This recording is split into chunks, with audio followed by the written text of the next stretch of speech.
আজ বেশ রোদ উঠেছে। সারাদিন বৃষ্টি ছিল, সারা রাত বৃষ্টি ছিল, তারপরের দিন রোদ, তবু রাস্তাঘাট ভিজা। নমস্কার, সবাই কেমন আছেন? আমরাও ভালো আছি। আজ একটু হালকা হালকা রোদ উঠেছে, তো মেয়েকে নিয়ে বেরিয়ে পড়লাম কোচিংয়ে। রাস্তা এখনও ভিজা আছে, যদিও তেমন হয়নি। মেয়ে বাবার বাসায়, আমিও ভাবছি এখন বাবার বাসায় যাব। বাসায় এসেছি তো আর যে কাপড়ে মেয়েকে দিয়ে এসেছি সে কাপড়ই ছিল, কারণ হচ্ছে মেয়েকে নিয়ে এসে স্নান করবো। এখন আর স্নান করবো না, মেয়েকে নিয়ে আসতেই যাবো, আমার একটু কাজ আছে তার জন্য যাব।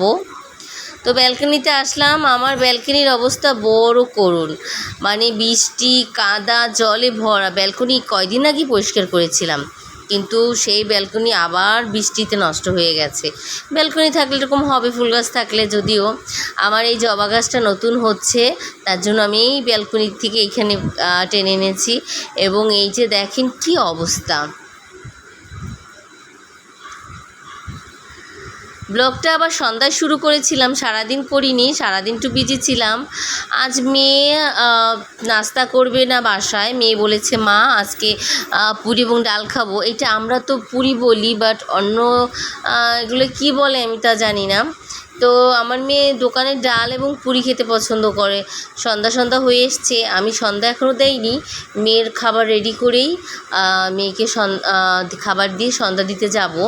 তো মেয়ে এতগুলো খাবে না, জাস্ট প্লেট রেডি করলাম এরকম। মেয়ে তো কম খাবে, আমার আর মেয়ের খাবার এইটা। আমার ডাল আছে, বাট মেয়ের জন্য জাস্ট একটু থালি সাজালাম, সুন্দর দেখাবে তার জন্য। সন্ধ্যা কমপ্লিট করে এসে এখন আমি একটু বসেছি। যদিও ছিল আমার তেমন একটা ক্ষুধা নেই, বাট কি আর করার আছে, বাসায় আছে, একটু খেলাম আর কি। এই নাস্তা সন্ধ্যার সময় আমার তেমন একটা প্রিয় না, কারণ স্কুল থেকে আসি তো তখন বিকেল হয়ে যায়, ভাত খাই, তারপর আর এই নাস্তা খাওয়ার ইচ্ছা হয় না। ওই মেয়ের জন্যই যা। সন্ধ্যার সময় সন্ধ্যা দিয়ে আসলাম, তারপরে খাবার খেলাম। এখন জামা কাপড় গোছাচ্ছি। কিছু জামা কাপড় ধুয়েছিলাম, কিছু জামা কাপড় আমরা পরেছিলাম। আমরা আবার বাহির থেকে কিছু বাহির থেকে আসলে পরে সেই জামা কাপড় আমি আবার রোদে দিই। রোদে না দিয়ে আমি কখনোই ওয়ার্ড্রোবে রাখি না। তো এগুলোই আমি সন্ধ্যার পরে আর কি ভাঁজ করছিলাম।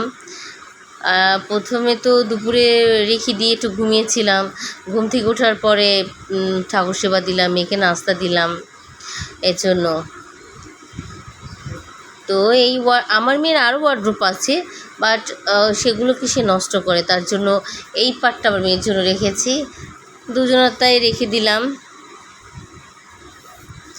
আজ রাতে মেয়ের জন্য পোলাও, তারপরে হচ্ছে ডিমের ঝোল, আর হচ্ছে আলুর পাকোড়া তৈরি করেছিলাম।